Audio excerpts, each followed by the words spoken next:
हरे कृष्णा, राधे राधे। ठाकुर जी के इस परिवार में सभी लोगों का स्वागत करती हूँ। दोस्तों, श्रावण की महीना शुरू हो गया है और श्रावण की महीना पूजा पार्वण की महीने होते हैं और इस समय ठाकुर जी के भोग, सेवा इत्यादि से रिलेटेड बहुत सारे क्वेश्चंस भी आते हैं। तो कई लोगों ने मुझे पूछा था कि श्रावण की महीना आ गया है और इस समय कभी बहुत ज़्यादा बारिश होती है, कभी थोड़ा ठंड लग जाती है और कभी गर्म भी होता है। इस समय ठाकुर जी की सेवा किस तरह से हमें करना चाहिए।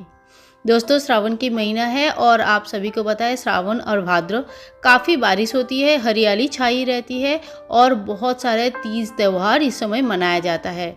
पूरी श्रावण की महीना शिव जी को अर्पित है और इस समय शिव जी की पूजा करना भी बहुत मान्यता रखती है।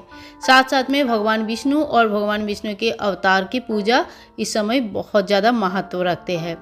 छोटा सा लड्डू गोपाल जी जिनके घर में है, उनको श्रावण के स्पेशल सेवा होती है और वो सेवा क्या है इसी वीडियो में हम लोग जान लेते हैं। श्रावण की महीने में चारों तरफ बारिश से हरियाली छाई जाती है और जहाँ तक नज़र जाए हरियाली ही हरियाली दिखती है। इस समय हरियाली तीज भी मनाया जाता है और श्रावण के महीने में ठाकुर जी को झूला झुलाया जाता है। और जो श्रावण की महीना है, इस समय राधा कृष्ण जी, लड्डू गोपाल जी झूला झूलते हैं। तो अगर आपके झूला आपने पैक करके घर पे रखे हुए हैं तो झूला को निकाले, बढ़िया साफ़ सफाई करके झूला को थोड़ा सा डेकोरेट कर ले। जो भी आर्टिफिशियल फ्लावर्स वगैरह आपके पास है, पत्ते हैं या ओरिजिनल पत्ते भी है, तो उनसे भी बढ़िया तरीके से झूला को डेकोरेट कर सकते हैं। इस समय लड्डू गोपाल जी को झूला सेवा जरूर दे और दो बातों का ध्यान रखें कि झूला में जब ठाकुर जी विराजमान रहते हैं तब उनकी भोग सेवा नहीं दी जाती है और साथ ही में झूला में कभी भी उनको सुलाया नहीं जाते हैं। तो भगवान को जब सुलाएंगे तब उनको अपने जो उनके बेड है जहाँ पे उनको सुलाते हैं आप वहीं पे सुलाए। झूला आप सवेरे पूजा होने के बाद, भोग पूजा आरती होने के बाद उनको झूला में बैठा सकते हैं। दोपहर को खाना खाने के बाद नाश्ता, जो दोपहर का जो भोग लगाएंगे उसके बाद आप उनको झूला में बैठा सकते हैं। शाम को झूले में बैठा सकते हैं, पर रात को सोने के टाइम उनको अपनी बेड में सुलाए। और जो सावन का दिनचर्या जो है, बाकी दिन जो भी जैसे दिनचर्या आपका रहता है, सवेरे उठ के ठाकुर जी को भोग लगाना, स्नान आदि करवाना और उसके बाद उनकी बढ़िया पोशाक पहना के तैयार करना, भोग लगाना, शाम की आरती करना, शाम रात को उनको सुलाना। जो भी आपका दिनचर्या है वो नॉर्मल दिनचर्या ही आपको फॉलो करना है। लेकिन सावन में कुछ कुछ चीज़ें हैं जिसकी ध्यान रखना बहुत ज़रूरी होता है। इस समय बहुत ज़्यादा बारिश के कारण घर में थोड़ा सीलन हो जाती है, कपड़ों में भी स्मेल आने लगती है और कभी कभी तो मंदिर में भी ऐसा लगता है जैसे हल्का सा स्मेल आ रहा है। तो इस चीज़ से बचने के लिए आपको हमेशा ठाकुर जी की पोशाक जब चेंज करेंगे तो ठाकुर जी की पोशाक में इत्र व्यवहार करें, चंदन से श्रृंगार करें। चंदन का स्प्रे अगर आपके पास है तो चंदन स्प्रे कर दे। फूलों से श्रृंगार करें चारों तरफ ठाकुर जी के मंदिर में, ठाकुर जी के चारों तरफ झूले में अगर फूलों से श्रृंगार कर दे, फूल से सजा दे तो बहुत ही अच्छे अच्छे प्यारे प्यारे खुशबू आने लगती है, जिससे पूरे घर में एक पॉजिटिव एनर्जी रहती है। और इसी तरह से जब अगर मंदिर से खुशबू आती है, मंदिर देखने में सुंदर लगती है, तो हमारे अंदर भी एक पॉजिटिव एनर्जी काम करती है। मंदिर को इस समय कुछ हरी पत्तियाँ, हरे जो आर्टिफिशियल फ्लावर्स आते हैं, पत्ते आते हैं, उसी चीज़ से आप श्रृंगार कर सकते, सजा सकते हैं।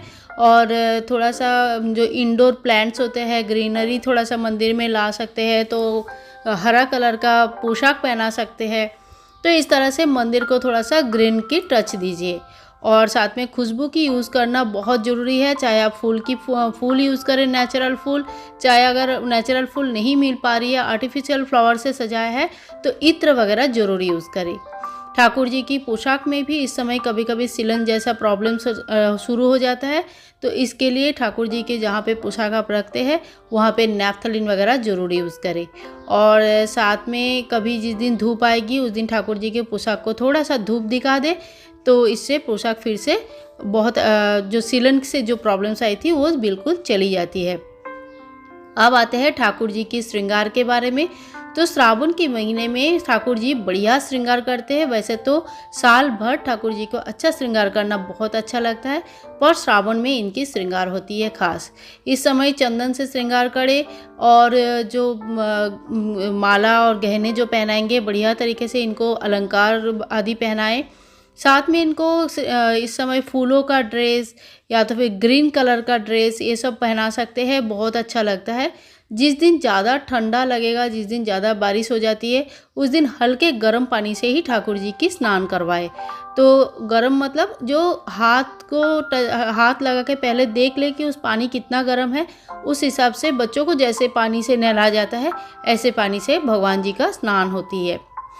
और भगवान जी को इस बार पूरे श्रावण में आप झूला झूला सकते हैं, चाहे तो हरियाली तीज के दिन से झूला झूला सकते हैं। श्रावण की पूरी महीने में ठाकुर जी को झूला झूला सकते हैं, पर झूला झूलने के समय उनको भोग ना लगाए और ना ही झूले में सुलाना चाहिए। तो इस तरह से श्रावण में भगवान जी का आप स्नान और श्रृंगार का ध्यान रखें। अब आते हैं हम लोग भोग सेवा में। ठाकुर जी को तो मीठा बहुत पसंद है, तो मिठाई या पकवान जो भी घर में बन रहा है पकवान का भोग जरूर लगाए। साथ में इस समय खीर की बड़ी महत्व है, तो अगर हो सके तो खीर के भोग ठाकुर जी को जरूर लगाए। कभी जैसे जैसे आपके घर में पकवान बनते रहेंगे सात्विक तरीके से बनवाए और भगवान को भी भोग लगाए। और इस समय अगर ज़्यादा बारिश होती है तो जैसे हमें मन करता है कि किसी दिन पकोड़ा बना के खाए, किसी दिन समोसा बना के खाए, तो अगर आप घर पे बना रहे हो, घर पे सात्विक तरीके से बना रहे हो जिसमें प्याज लहसुन का प्रयोग नहीं हुआ है, तो उसकी भी भोग आप ठाकुर जी को आराम से लगा सकते हैं। तो इस तरह से ठाकुर जी को आप भोग सेवा भी दे सकते हैं। सावन में मंदिर को थोड़ा सा ग्रीनरी टच दीजिए, मंदिर को थोड़ा सा ग्रीन कलर का फूल पत्तियों से सजाए। तो इस तरह से आप श्रावण मना सकते हैं। तो ऐसे जब घर में एक पॉजिटिव एनर्जी मिलती है, जब मंदिर की तरफ आप देखते हो तो बड़ी हरियाली सुंदर सी दिखते हैं, खुशबू आती है, तो इससे घर में एक पॉजिटिव एनर्जी जो रहती है दिन भर हमारे अंदर पॉजिटिविटी क्रिएट करते हैं। मंदिर में एक दिया घी का या तिल के तेल का जरूर जलाएं सुबह शाम को, और इस तरह से आप ठाकुर जी का श्रावण का सेवा दे सकते हैं। दोस्तों, ये वीडियो अगर आप लोगों को अच्छा लगा है तो एक लाइक ज़रूर करना, चैनल को सब्सक्राइब करके रखें ताकि आगे आने वाली वीडियोस में आप और हम जुड़े रहें। मिलते हैं नया वीडियो में, कोई नेक्स्ट वीडियो में। और कोई भी श्रावण रिलेटेड कोई भी क्वेश्चन रहेगा या कोई भी किसी भी तरह का जो ठाकुर जी से रिलेटेड क्वेश्चंस रहेंगे ज़रूर बताना, हम आपके क्वेश्चंस का आंसर देने की पूरी कोशिश करेंगे। मिलते हैं नेक्स्ट वीडियो में, तब तक के लिए विदाई दीजिए। हरे कृष्णा, राधे राधे।